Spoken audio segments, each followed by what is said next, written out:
Selamat pagi, Shalom. Di perjanjian lama itu dikatakan dilarang membunuh.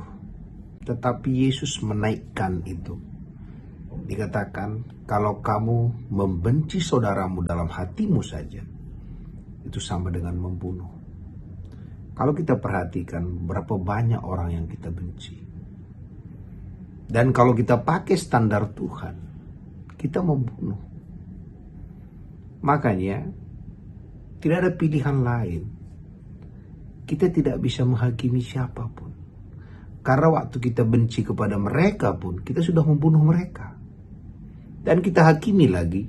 Dan waktu kita hakimi mereka, kita berubah menjadi hakim. Kita kudeta. Jadi kalau ada yang menyakiti kita, ampuni saja.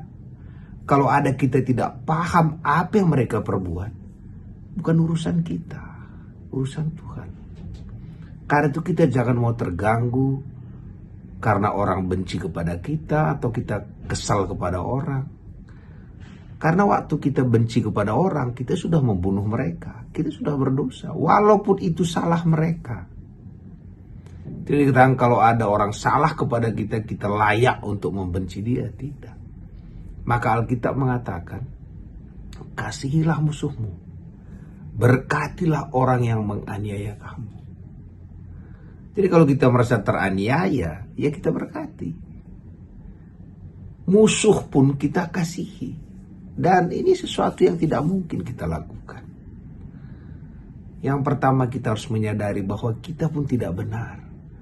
Kenapa kita bisa membenci orang? Karena kita merasa kita lebih benar dari dia. Kita merasa deposito benar kita itu jauh lebih tinggi daripada dia. Tapi kalau kita menyadari bahwa kita pun sama-sama tidak layak, sama-sama berdosa, kita gampang untuk menerima mereka. Bahkan kita gampang mengampuni orang yang membenci kita.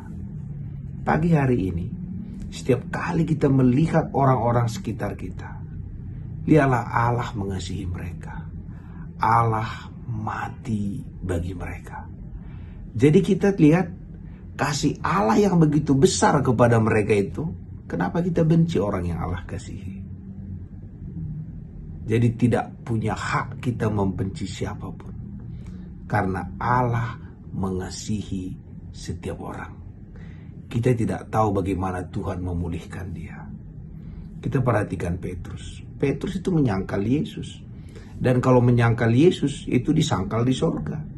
Tapi Tuhan pulihkan dia. Tuhan sayang kepada dia. Akhirnya dia menjadi berkhotbah dan 3.000 orang bertobat. Maksud saya supaya kita cukup dengan melihat orang-orang sekitar kita. Baik dia baik, baik dia kurang baik, itu tidak mengganggu kita lagi. Karena mata kita harusnya hanya melihat dari kacamata Tuhan. Kalau Tuhan katakan kasihilah musuhmu, berkati orang menganiaya kamu, kita hanya bisa melakukannya kalau kita melihat dari kacamata Tuhan. Sehingga pagi hari ini kita tidak perlu menghakimi diri kita, orang lain, karena hanya dialah hakim itu. Sehingga kita bisa bersuka cita, kita bisa berbahagia, kita bisa sejahtera ketemu dengan siapapun. Karena kita tahu ada kasih Allah dalam diri kita yang bisa kita salurkan kepada setiap orang. Karena itu pagi hari ini, mari nikmati kasih sayang Tuhan. Terpuji.